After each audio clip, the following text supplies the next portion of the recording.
يرتوي بالحب قلبي حبي خير رسل ربي من به أبصرت دربي يا شفيعي يا رسول الله أيها المختار في بسم الله الرحمن الرحيم. أولا السلام الله عليكم ورحمة الله وبركاته. وأتكلم مع سنة دعوشان مقال كان محاكا هورتاق الرمية الرياضة هذا قضبين أيام الصمين دونا قضبك وضحوا نقون دونا waxaad ka cabsanaysaa inaad guuldareysato cabsi ayaa ku haysa taasoo ka haysa cabsi tii caadiga ahayd maaha inaad guuldareysato cabsida kugu dhex abuuran eed ka baqayso isku dayga iyo tijaabinta waxa ay kugu soo haysaa inaad ka joogsatid inaad rumaysid riyadaadii jooji cabsidaasi iskana daa qodobka labaad ee ku dibaato ku ah ee ka joojinaya riyada waxa uu noqon doonaa waxaad leedahay saaxiibo hanyar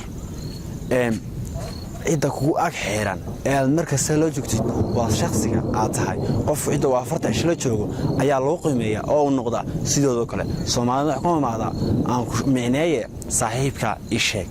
saaxiibkaagu waxa uu ku yeeshaa saameyn noloshaada mustaqbalkaaga iyo haficilkaaga ah qodobka saddexaad ee ku diidan inaad gaadhid ama aad riyada rumaysid waxa weeyaan riyo bila ficil waxba ma qabato waxa ku jirta xamaasad iyo dhiiranaan iyo rabitaan ah beritoole laakiin waxa ka maqan maanta ka saar qaamuuskaaga iyo biijkaaga kelmadda la yiraahdo beri una bedel maanta wax kasto wanaaga oo aad rabto inaad qabato maanta qabo waxa ku diidan maanta maxaa yeelay waxa tahay qofka aan sugayo ee noloshoo dhan ay sugayso ee fikirkiisa wax qabadkiisa ay u heelan tahay bulshada dunidan koonkeeda saaran dhibaatooyinkaasi iyo qodobadaasi waa qodobada inoo diidan inaan rumayno riyadeena midda kale ku soo afmeeraya ahna ta ugu muhiimsan madax meel laga sareeyo la taabtaa ma jirtee waxa weeyaa hadaf cad oo sareeya in badan ma soo sheegay hadaf cad waxa adiga ku saaran mas'uuliyadda doorashada hadafkaaga iyo mustaqbalkaaga waxa adigu u hiibaysay hadaf waxaad ku dadaalaysaa rumaynta riyada qof kale waxaanad ku nooshahay oo aad askari iyo qof macaawin u tahay qof kale inuu riyadiisa rumeeyo adigu mid gaar han yeelo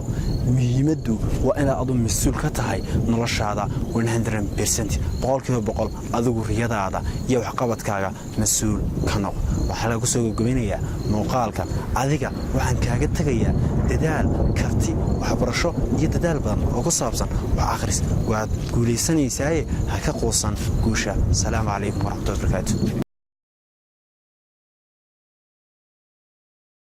fariintan ku diray maanta waxa weeye walaal huuno abaayo aado muuqaalada dambe la soco ayayna iswaayeen waxa ka socon doona shaashada hadduu rabbi idmo